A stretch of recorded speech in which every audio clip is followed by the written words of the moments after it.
Hello and welcome back to another Demis Hellen tutorial.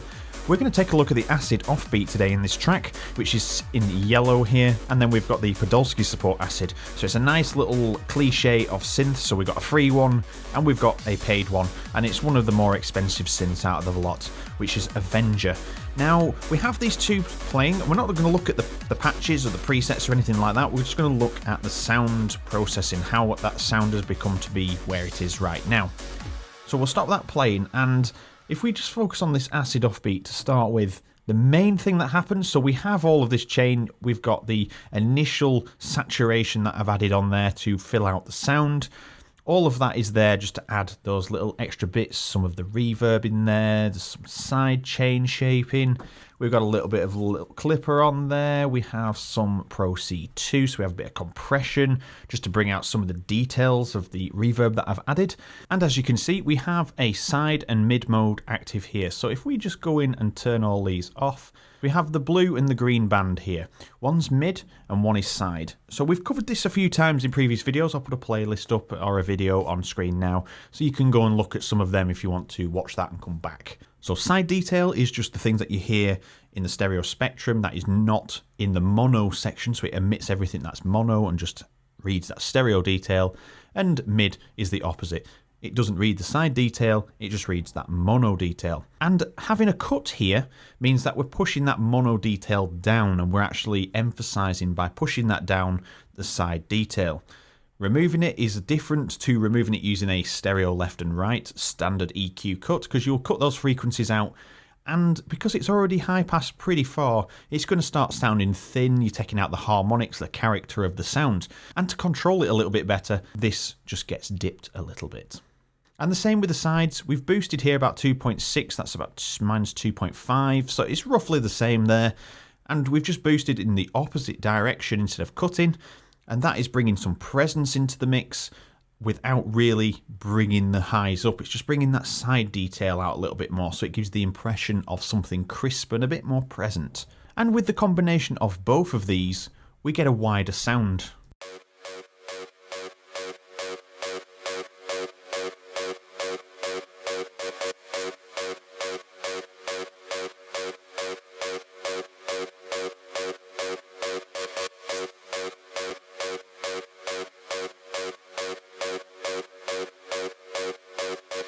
So you can hear there that the sound sounds very straight down the middle. It's got some stereo detail in there, and to the untrained ear, before applying anything like that, you would hear that sound and you think, that sounds okay. But in the rest of the mix, you can hear it's just straight down the middle, and it's sitting on top of the bass right in the middle, and it doesn't sound right.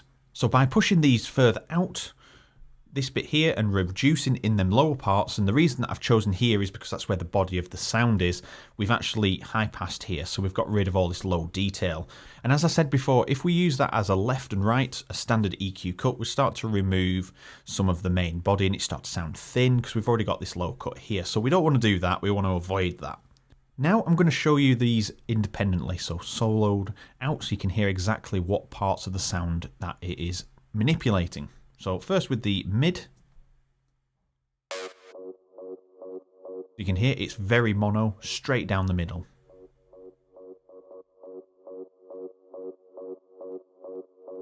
And don't forget, it's best heard with headphones on, so if you're listening on to speakers, or especially non-studio based speakers or anything like that, get yourself on a pair of headphones so you can hear it at least a little bit better. Also, if you use mid and side, let me know down in the comments. It'd be handy to see how many of you are actually using these techniques already, or if you have anything to add. And then moving on to the sides here, let's listen to those.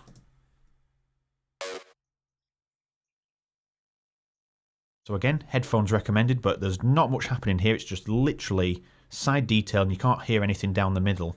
And what I mean by down the middle is you can't hear it in the center of your head. You can hear it on the outside. Whereas this one, you can hear it in the center of your head, but not on the outsides of your head.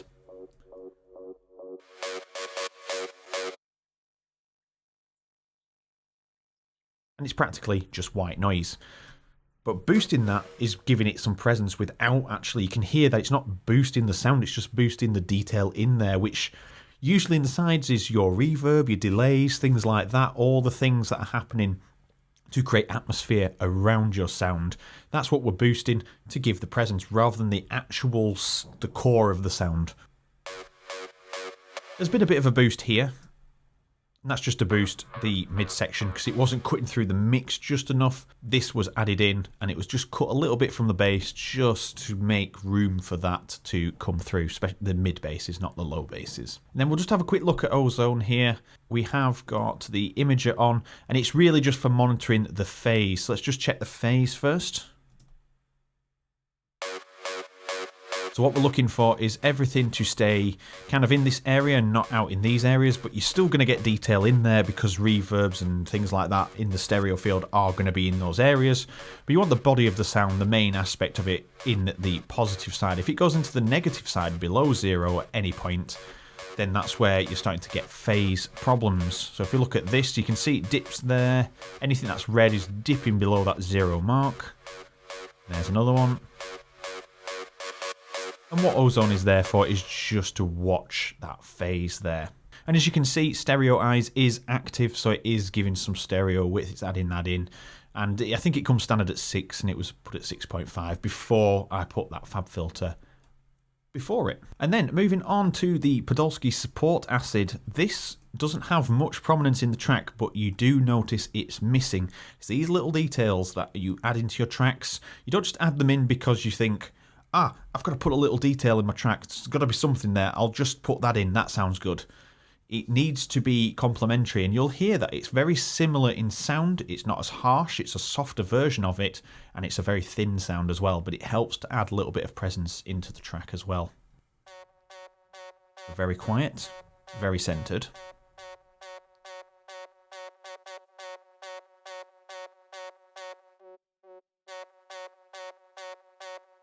So just to give you a quick overview, I've put it through Fab Filter Saturn 2 just to boost this area here only.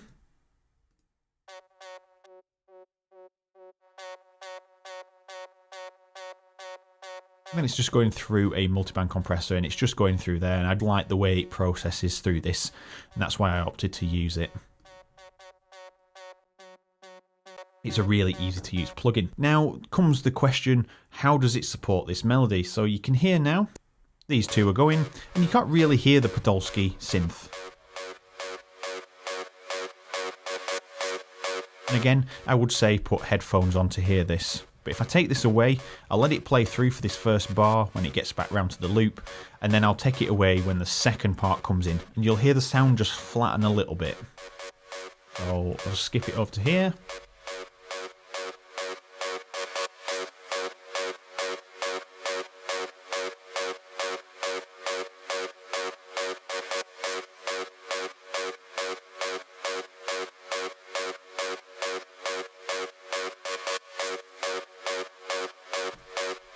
Well, hopefully if you can hear on headphones you will have heard that difference. It is extremely subtle, but you can tell that something's been removed, and just that little bit of detail there from the Podolsky support acid sound that I've just created in that free synth, it adds enough clarity onto the top, just gives it enough body to push through the mix. Even though it's minute, it's giving that and adding some support, and that's why it's called the support acid.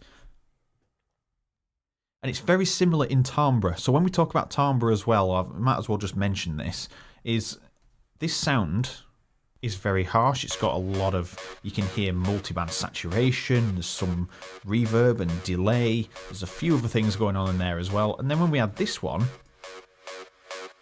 it's a very similar timbre. It's got that same feel to it, but it's very thin and doesn't have all that distortion on there and reverb. It just sounds very basic. And those two fit together really nicely. It's like a trombone and a trumpet. They're two very different instruments, but they have that same brassy tones and they fit well together. So in terms of processing, you can see that this Podolsky support acid is not really doing much. We've got a bit of saturation on there just to really beef up that top end a little bit more. It still sounds thin, but it just gives it a bit more presence for what I needed it to cut through on. Bit of compression on there using the multiband compressor, and then a little clipper just to bring some levels up. And if we look at the final thing and remove Podolsky, you'll probably hear it if you've got the trained ear. And if you don't, it's just ear training. That's all it is. You'll be able to hear it. It's very minute. But again, you don't have to add like this. You could just tweak this a little bit on the EQs to get it popping more. But I like to add another sound just to add another layer of depth in there.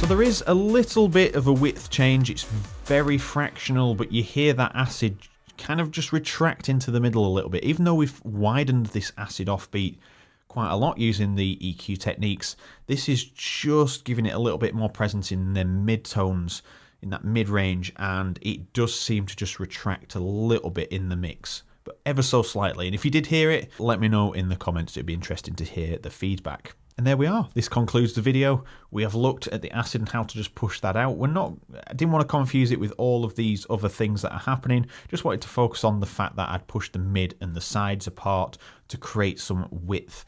If you have any questions, as always, let me know in the comments. If you haven't already, hit the like button and subscribe as well. And if you hit the notification bell, you'll get notified when I upload, which is 3 times a week on various trance and music production topics.